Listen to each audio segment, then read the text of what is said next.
আসসালামু আলাইকুম ভিউয়ার্স, আজকে এসেছি আমি একটা সবজি রেসিপি নিয়ে। প্রথমে একটা কড়াই বসাই দিলাম। কড়াইতে আমি একটু অলিভ অয়েল তেল দিয়ে দিলাম, আর অলিভ অয়েল তেলগুলো দিয়ে একটু মাংস দিয়ে দিচ্ছি। মাংসটা আমি আগেই ম্যারিনেট করে রেখেছিলাম।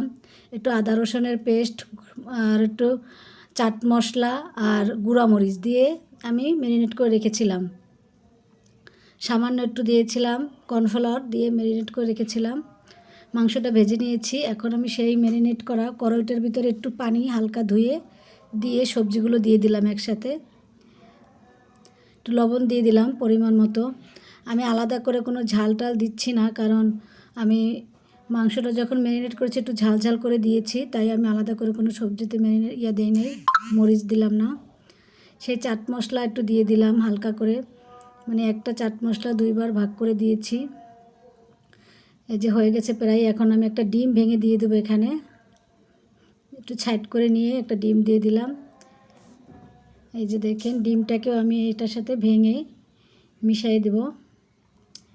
এই যে দেখেন, মিলাই দিলাম। যারা ডায়েট করেন তাদের জন্য এই সবজিটা খুবই হেলদি। আপনারা সবাই বাসায় খেতে পারেন এটা করে। আর শর্টকাট একটা রেসিপি, খুব সহজেই হয়ে যায়। আপনারা বাসায় ট্রাই করবেন। এই হলো আমার রাত্রের খাবার আজকের।